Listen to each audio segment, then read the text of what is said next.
तो देखिए ये बरसाना है, बरसाने में जब दर्शन हो जाएंगे आपको, बरसाने में नंद जी के घर के जब आप दर्शन होंगे तो उससे आप नीचे आपको उतरना पड़ेगा, बहुत नीचे है, एकदम खड़ी ढलान जिसको हम कह सकते हैं वो है। और आप वहाँ पर जब उतर कर जाएंगे तो आपको जो है दर्शन होंगे किनके, उस स्थान के, दुर्लभ स्थान के, जहाँ पर जो है यशोदा मैया जो है वो दूध और दही बिलोती थी। तो अभी तो देखिए महाराज जी, देखिए ढलान कितनी भयंकर है, बस ब्रेक तो लगेगी नहीं है ना ना आराम से। तो दोस्तों मैं आपको दिखाना चाहूँगा आपको फ्रंट से, ये देखिए किस ढलान, देखिए आप, ये ढलान आपको सीधा उस स्थान पर ले जाएगी। और सही बता रहा हूँ, चल तो रहे हैं हम लेकिन रुक नहीं रहे हैं। पानी देखो कैसे, ऐसा लग रहा है जैसे पहाड़ों से आ रहा हो पानी है यमुना जी से। तो अद्भुत ये स्थान है और अद्भुत यहाँ की महिमा, अद्भुत महिमा। और ब्रजवासी जो हैं, ब्रजवासियों का प्यार अद्भुत है, अतुलनीय है। दोस्तों अब आपको मैं सीधा उस स्थान पर लेके जा रहा हूँ जहाँ पर यशोदा मैया जो है। दोस्तों आप अंदाज़ा लगाइए कितनी प्राचीन जगह, ये मेरे पीछे देखिए आप इन चीज़ों को देख के आपको अंदाज़ा हो जाएगा कि हम कितनी प्राचीन जगह पर खड़े। 5000 साल का इतिहास और पुराने पुराने मकान, तो अद्भुत है ये स्थान। श्री बरसाना धाम, हर एक चीज़ आज भी मौजूद है। जो मलीच मंदबुद्धि लोग सनातन पर टिप्पणियाँ करते हैं, सनातन को एक लिखावटी चीज़ बताते हैं, उन मंदबुद्धियों के लिए एक बढ़िया स्थान है। बरसाने आओ और बुद्धि अपनी ठिकाने लगाओ। बहुत सुंदर खूबसूरती है हमारे सनातन धर्म की। तो दोस्तों अब आप तैयार हो जाइए उस चीज़ को देखने के लिए जिस चीज़ के लिए हम यहाँ पर आए हैं। और यह है यशोदा मैया का वह बेलना जिसमें ये सारी की सारी चीजें किया करती थी। तो यशोदा मैया की जय। आप इस जगह पे बैठे हो, ये बहुत महत्वपूर्ण जगह है। ये है नंदगाम धाम। इस ब्रिज के 3 नाम हैं।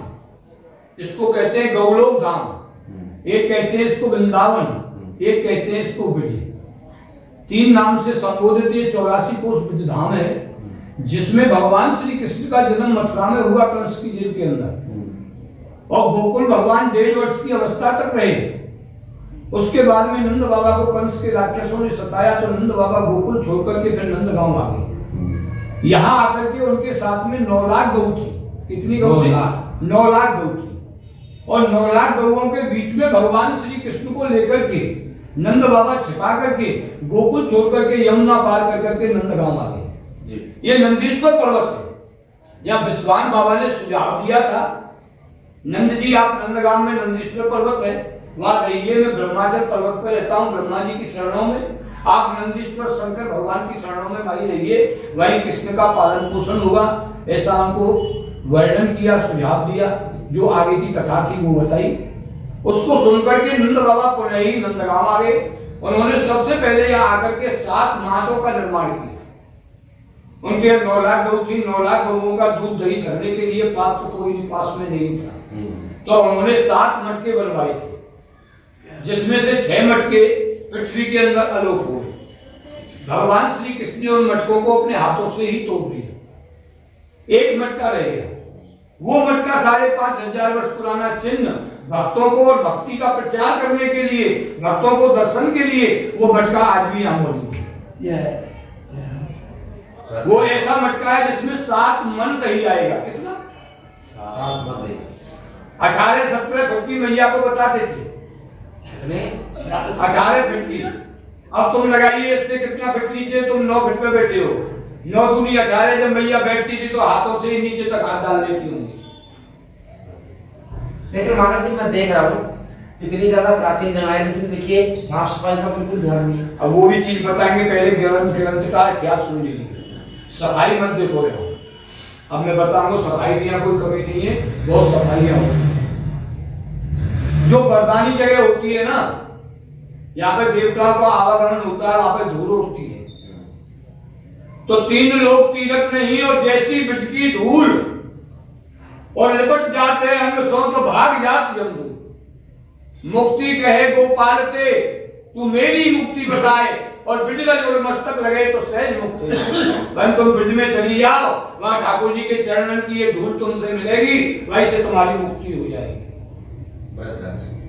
तो ये ब्रज की रज है, उड़ करके भी मस्तक पे लग जाती है। भगवान की कीड़ा स्थली रज है, 9 लाख गैयान की कीड़ा स्थली रज है, जिनमें 33 करोड़ देवता निवास करते हैं 9 लाख गौओं के अंदर। जो गौ होती है, गौ शब्द जो है गौ माता है। गौ माता संसार में सबसे बड़ी है, और गौ माता की उनकी लीला के लिए उनमें 33 करोड़ देवता निवास करते हैं। एक गौ को एक रोटी देने से 33 करोड़ देवता खुश हो जाते हैं। तो भगवान श्री कृष्ण की लीला ऐसी है, भगवान एक ब्राह्मण को भोजन कराने से ब्रह्म खुश हो जाता है, भगवान खुश हो जाते हैं। साधु और ब्राह्मण को भोजन कराओगे तो भगवान खुश हो जाएंगे, क्योंकि वो उनके रूप में चलते हैं। तो भैया यहाँ आकर के मैया यशोदा दूध चलाई कि कैसे गए बिलोरी मथनिया, और या की छोटे छोटे हाथ, या की छोटी सी भुजंगी। जब मैया यशोदा दूध चलाती थी तो भगवान कृष्ण छोटे छोटे हाथों से दही को पकड़ लेते और बोलते, मैया पहले मुझको मक्खन खाने को दे, बाद में दूध चलाना। अरे लाला मैं ठाकुर जी को भोग लगाऊंगी, ये झूठो है जाओ, पहले तुझको नहीं दूंगी, पर मैया मैं तो इसी में से लूंगा। बाल हट, त्रिया हट, योग हट, राज हट, माखन लूंगा, मिश्री लूंगा, यहीं से लूंगा। मैया यशोदा बोली, लाला अब तो तूने समस्या खड़ी कर दी, पर मैं तो रोज ठाकुर जी का भोग लगाती हूँ, ये बासी माखन रखा है, इसमें से ले लेती हूँ। ठाकुर जी तो ये कृष्ण है ठाकुर जी। हाँ, तो और कौन से ठाकुर जी को भोग लगा? वो कृष्ण के लिए, वो नरसिंह भगवान के लिए भोग लगाते थे। नंद बाबा नरसिंह में मैया यशोदा नरसिंह जी उनको भी ठाकुर ही बोलते थे। हाँ, अपना भाव है ना, भगवान को ठाकुर जी ही बोलते हैं, या करके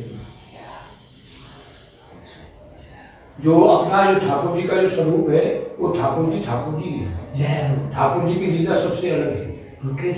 जो भगवान श्री कृष्ण है ना, वो ठाकुर है, उनसे बड़ा ठाकुर दुनिया में कोई नहीं। राम है, वो भगवान है। बिना प्रेम दीजय नहीं नटवर नंद किशोर, और सभी इनको भजते हैं ठग ठाकुर और चोर। भगवान को सभी भजते हैं, पर भगवान बिना प्रेम के किसी के साथ में रीझते नहीं। रीझते जब है जब प्रेम हो जाता है। भगवान का जाने का समय हो गया, मैया से बोले, मैया माखन दो, पर नहीं लाला भोग लगाऊंगी ठाकुर जी का। तो यहाँ पे साक्षात त्रिया हट, बाल हट, योग हट, राज हट। तो यहाँ पे त्रिया हट का भगवान ने, मैया यशोदा ने त्रिया हट का दर्शन कराया, भगवान ने बाल हट का दर्शन कराया। इस शंकर जी ने लीलाओं का दर्शन किया। ये नंदीश्वर पर्वत है। जब उन्होंने फिर यहाँ भगवान का भोग लगाया, फिर भगवान की यहाँ से उसी समय का मटका है, ऐसा मटका है जिसमें 7 नंद है। ये इस्कॉन वालों ने इसकी जांच भी कराई थी। एक बार ये टूट गया था। यहाँ पे वो दीनबंधु मारे जाते हैं, यात्रा आती है उनकी। ब्रजबंधु हुए, दीनबंधु हुए, कई साधु हैं, तो वो गौड़िया संप्रदाय से, गौड़िया मठ से, तो वो उनकी यात्रा आती है। वल्लभ कुल की भी आती है, गोरादास जी की अनेक यात्रा आती है, रमेश बाबा की आती है। तो वो दर्शन किया तो यहाँ कोई टुकड़ा टूट गया था, इसको लेकर के जाकर के उन्होंने जांच कराई, और जांच करा करके उन्होंने दिखाया, और इसमें क्या है, तो उन्होंने यही कहा ये मिट्टी का बना है। तो ये मिट्टी का बनाया हुआ ये मटका है। तो हमारे यहाँ 56 कुंड 12 बनों का दर्शन। तो भक्ति हमारे यहाँ लुप्त होती जा रही है। सबसे बड़ी बात यह भक्ति की, जो भिखारी लोग हैं, जो पैसे को ही महत्व देने वाले हैं, इन्होंने भक्ति को अस्त कर दिया। नहीं तो भक्ति का प्रचार करने देते हैं, नहीं भक्ति का सत्संग करते हैं, और नहीं भक्ति मार्ग पर चलते हैं। तो इन चीजों पे हम लोग चलते हैं। तो इसीलिए कहते हैं भक्ति यह भगवान की सबसे बड़ी चीज है। तो यहाँ पे भगवान की भक्ति है, ज्ञान और वैराग। वृंदावन के अंदर ज्ञान और वैराग तो जो जवान होने चाहिए वो तो वृद्धावस्था में, और भक्ति महारानी है तरुणावस्था में। तरुण का मतलब ये जितना शरीर में करोगे उतना ही उमंग आएगा। वो ज्ञान है और वैराग है, वो या बूढ़े पड़े के ऊधो सूधो है गयो और सुन गोपी के बोल और ज्ञान बजाई दुमडुमी तो बजो प्रेम बोल। जहाँ ज्ञान की दुमडुमी बज रही थी वहां पे प्रेम का ढोल बजाया और भगवान राधा कृष्ण का प्रेम का। राधा कृष्ण जैसा प्रेम करने वाला दुनिया में कोई नहीं है। तो उद्धव जी को यही दिखाया। उद्धव जी देखते थे द्वारका में, देखते थे वहां जाकर के तो वहां वो कृष्ण है, यहाँ देख रहे हैं तो यहाँ वो कृष्ण है। उनकी लीला का पार पाते हुए शरणों में पड़ गई राधा रानी के। मैं तुम इतना वियोग क्यों कर रहे हो, जो कृष्ण तुम्हारे पास है तो ये हमारा प्रेम है। ये तो कृष्ण तो हमारे पास बैठा है, कृष्ण का तुम्हारे पास में है। कृष्ण हमको वचन दे के गया है, ब्रजवासी वल्लभ सदा और मेरे जीवन प्राण इन्हें तनक ना विसारियो, ये नंद बाबा किया। वो बाबा की ऐसी लाने ब्रजवासी को ने कभी विसार ना सको, ब्रजते बाहर में कभी जाऊंगा। तो ठाकुर जी की यहाँ से छाया गई है। हमारे ठाकुर जी आज भी नंद का लाला नंदलाल ब्रज में ही विराजमान है। जय जय जय बाबा। और अजन्मा है वो, जैसे अश्वत्थामा बलि व्यासो मार्कंडेय च विभीषण परशुराम च हनुमानो चिरंजीव जी अजर है सप्तऋषि। ऐसे ही भगवान की यहाँ अमर देह है, बाल स्वरूप की पूजा है। सूक्ष्म रूप दर्शी है दिखावा, विकट रूप धर रंग जलावा। विराट रूप दिखाएंगे तो महाभारत में अर्जुन को दिखाएंगे, सूक्ष्म रूप दिखाएंगे तो ये यशोदा मैया को यहाँ पर पूजा मिलता है। तो वो रूप यही मिलता है। प्रेम से ठाकुर जी को दर्शन करो। अद्भुत स्थान है ये। और ये कुएं बताया कितने मन दही, 7 मन दही आता है। 7 मन दही आता है। और जो यशोदा माँ की जो 18 हाथ की 18 हाथ की 18 फुट, और कितनी ताकत और कितना ये जितना 12 वर्ष की अवस्था में भगवान कृष्ण बहुत बड़े हो गए थे। 12 वर्ष की अवस्था में कंस से मल्ल युद्ध करने लगे। बड़े बड़े पहलवानों को उन्होंने क्षण में पछाड़ दिया। कितनी अवस्था थी? केवल 12 अवस्था, 12 साल की अवस्था थी। जब 12 साल के जब भगवान हुए, 12 साल के जब हुए तो उन्होंने वहीं पे आकर के कंस को पछाड़ दिया। वो कहने लगे तेरा और कोई योद्धा हो तो उसको भी लेगा। भगवान मल्ल युद्ध किया करते थे ठाकुर जी। कृष्ण बलराम मल्ल युद्ध भी जानते थे, मल्ल युद्ध कुश्ती। एक बार ऐसा हुआ था, भगवान यहाँ से गए तो जाकर के पहुंचे तो उन्होंने अपने पट्टे लगा दिए कंस ने। तो जिस मोर्चे पे भगवान जाए वहीं 4 पट्टे खड़े हुए। भगवान उनसे हाथ मिलाने और 2-2 पटक लगाए और उनको ही अपना बना ले। जो पिट जाए वही भगवान के साथ में, जो जिसको कृष्ण बलराम पटक लगा देते हैं वही उनके बन जाते हैं जीवन भर। अब लास्ट में पांडु और मुस्तक कंस के ज्यादा वफादार थे। वो पहले पे बैठे हुए थे। उन्होंने कहा था वन की हम तो पहरेदार हैं, वन की हमारे होते हुए गद्दी पे तो हम पहरा देते हैं महाराज, कौन घुस जाएगा। और कंस ने अखाड़ा लगाया जी। वहां पे कैसा अखाड़ा लगाया? बढ़िया रज मंगाई जमुना रेता, उसके ऊपर में सेंटों का छिड़काव लगवाया, बढ़िया गलीचा बिछवाए, फिर रज पटकवाई। ऐसा सुंदर अखाड़ा लगाया जिसमें से तरंगे उठ रही हैं। उसमें फिर चांडू और मुस्तकों को छोड़ दिया उनकी, अब इनसे कुश्ती करो। चारों ओर सभा बैठी हुई है। तो एक ने भगवान श्री कृष्ण ने चांडू को पकड़ा, एक ने मुस्तक को पकड़ा और एक एकलंगी लगाई गुरु। एक ही एकलंगी में चारों कोने चित्त डाल करके उसकी छाती पे पैर जमा करके भगवान बैठ गए। जनता ने कहने लग गई वहां, छोड़ दिया। ऐसे ही उनका मल्ल युद्ध हुआ। तो जब उनको परास्त कर दिया, दोनों को मार दिया भगवान ने, बल्कि मैं आया हम इनको छोड़ देंगे तो ये इनके वफादार हैं, हमको जीवित छोड़ेंगे नहीं। एक बार जान छोड़ देंगे कि फिर भी इनका ही साथ देकर के हमको ही मारेंगे, तो इनको मार दो। तो उन्होंने संग की संग उसको मतलब ये चारों मुस्तक को खत्म करने के बाद में डायरेक्ट कंस की चोटी पकड़ ली, जेल से छुड़ा करके लाए। कहां से लाए? जेल से। नाना जी तो जो उग्रसेन थे उनको जेल में पटक रखा था। देव की वसुदेव जी माता पिता को भी जेल में पटक रखा था नाना उग्रसेन। हाँ, तो नाना को भी छुड़ाया, देव की वसुदेव जी को भी जेल में तो छुड़ा करके लाए और फिर वहां जाकर के अपना सिक्का जमा दिया। अब मथुरा के राजा हमें। कितना अद्भुत ये दुर्लभ सनातन देखिए, कितना विशिष्ट है हमारा, कितना अद्भुत है। और आप जैसा स्क्रीन पर देख पा रहे हैं, आप इसके अंदर देख पा रहे हैं काला हो चुका है पत्थर, यानी कि आज का तो नहीं है। स्कूल वालों ने रिसर्च करा होगा, पत्थर ले गए होंगे उन्होंने। ये पत्थर का नहीं है, एक मिनट, ये पत्थर का नहीं है, ये मिट्टी का बना हुआ। मिट्टी का बना हुआ। उस समय पे इसको खोदा गया था तो इसके अंदर अग्नि से इसको तपाया गया है। इसको तपाने के बाद में जब दूध दही माखन डाला है इसमें, बाबा के समय की बात है। तो कोई भी कच्ची चीज को कच्ची में, जो मिट्टी में जैसे कोई भी काम तुम कर रहे हो, कच्चा जो बर्तन होता है वो भी पकाया जाता है। एक गड्ढा खोदा है, पहले ये भगवान ने बनाया है, उसके बाद में इसको मिट्टी से तपाया है, फिर इसको जल से भरा है, इसका लीपन किया है, जब उसके बाद में दूध दही डाला है। तो ये 5,500 वर्ष पुरानी एक ही धरोहर यहाँ बची है देखने के लिए। जय हो भगवान, जय हो। हमारे यहाँ 3-4 चीजें हैं। एक हाउ बिलाऊ का भी दर्शन है। हाउ बिलाऊ का क्या? हाउ बिलाऊ का वर्णन ये है, कंस अपनी गद्दी पे बैठा हुआ था जी।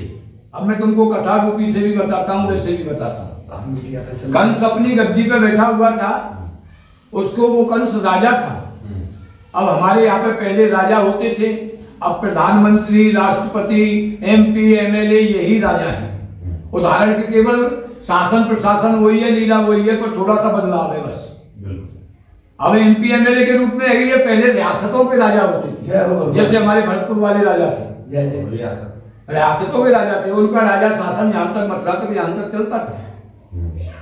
तो यहाँ पे ठाकुर जी की लीला ऐसी हुई है, तो जो भगवान ने या हाउ बिलाऊ को, कंस जब राजा था तो उसने आदेश दे दिया, भाई जितने भी बच्चे जन्म लिए हैं उनको कृष्ण भगवान के नाम से भय पैदा होगी। बल्कि इसने जन्म ले लिया है तो ये मुझको मारेगा। और जो बड़ा विद्वान होता है या बड़ा राजा होता है, वो हर एक चीज की अपने पास में खोज रखता है। तो उसने सोचा मेरा काल यही है, तो काल को मिटा क्यों नहीं दिया जाए। तो वहां से 4 राक्षसों को नियुक्त कर दिया, उनसे कह दिया नंद बाबा गोकुल छोड़कर के नंदगांव चले गए। क्योंकि 3 भाषाओं का अनुवाद मैंने तुमको किया, बद का किया संस्कृत में, हिंदी में मारना, उसमें मर्डर अंग्रेजी में, 3 भाषा हो गई। तो वहां से उन्होंने भेजा, तो भगवान यहाँ आए, आकर के मतलब ये उन्होंने मैया के पास में थे, सुबह जगे, कलीवा किया घर में, वहां से बोले मैया बोली लाला मैं स्नान करने के लिए जा रही हूँ। तो भगवान भी नंद भवन में ऊपर से चल दिए। तो ऊपर से जब ठाकुर जी चल दिए तो मैया यशोदा कुंड पे स्नान करने के लिए गई। तो हाउ बिलाऊ का 4 जो राक्षसों को आदेश दिया था, हाउ बिलाऊ, एक यशोदा, एक इंद्रा, ऐसे नाम के ये 4-5 राक्षस थे जो संगठन बना करके यार जंगल में छिप गए और भगवान को जाकर के उन्होंने वास्तव में ही पकड़ लिया। जब भगवान को पकड़ लिया तो भगवान ने आवाज दी, दाऊ दादा मुझको असुरों ने पकड़ लिया, पर किसी प्रकार से मुझको छुड़ाइए इन राक्षसों पे से, मेरी रक्षा कीजिए प्रभु। दाऊ दादा आ जाओ। तो अपने भाई को आवाज दी।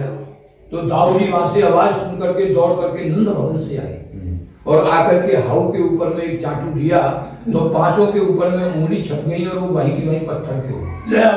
अब ये एक रहस्य पैदा हो गया, वो पत्थर के क्यों हो गई। आज से 5,500 वर्ष पहले भारद्वाज ऋषि तपे थे, 25,000 वर्ष वो तपे, उससे 5,500 वर्ष उनके बाद में यहाँ पे ये तपे थे 12 ये सैंडल ऋषि। सैंडल ऋषि ने भारद्वाज के कहने से या एक आसन पर बैठ करके 10,000 वर्ष तक तपस्या की और कंस के लिए श्राप दिया, कंस या कंस का कोई राक्षस आएगा तो वो सीमा से बाहर पत्थर हो जाएगा, इस पहाड़ी पे नहीं चढ़ेगा। ये जो पहाड़ है, इस पहाड़ पे वरदान और श्राप लगा हुआ था, वो सैंडल ऋषि का था, वो देवताओं के द्वारा निभाया गया था भगवान को पालने की। तो कोई भी राक्षस अगर हमारी सीमा में प्रविष्ट होता है तो राग पत्थर का हो जाएगा, वो पत्थर का हो जाएगा। तो वो हाउ नाम के राक्षस आए थे, वो सीमा में आते ही पत्थर के हो गए।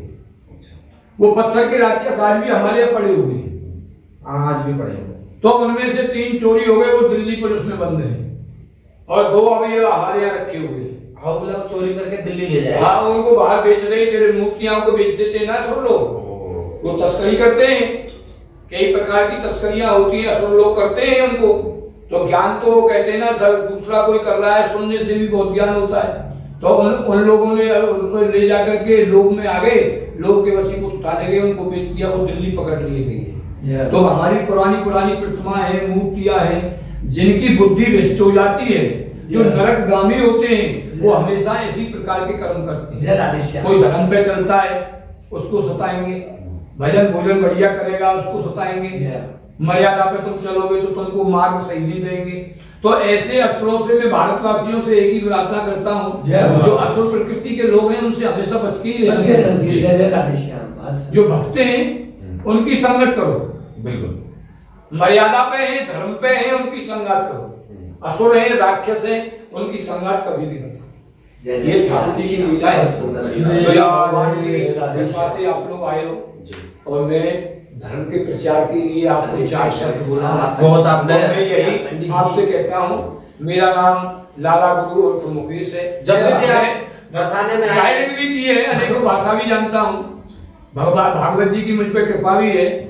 पर हमको कहना है कि ब्रज में हमको रहना ना, तो ब्रजवासी एक कहिए कि ब्रजवासी वल्लभ सदा मेरे जीवन प्राण, यार नहीं ब्रजराज कुमार सो, प्यार नहीं ब्रजवासी को सो, और हेत नहीं हरि भक्ति बराबर, देश नहीं ब्रजमंडल जैसो। नाम रटे जहाँ कृष्ण राधिका, और निर्मल है जब नाजल जैसो, नाम नहीं मन मोहन को सो, तो गाम नहीं नंदगामी जैसो। संसार में नंदगाम जैसो गाम नाय, और भगवान कृष्ण जैसो नाम नाय। ये 2 चीज क्यों नहीं है? इनको पूर्ण रूप से आप ज्ञान करोगे जब ये प्राप्त होंगी। असुरों से बच करके भगवान के चरणों का सहारा लेकर के ब्रज में हम लोग प्रेम से अपना जीवन गरीबी में व्यतीत करते हैं।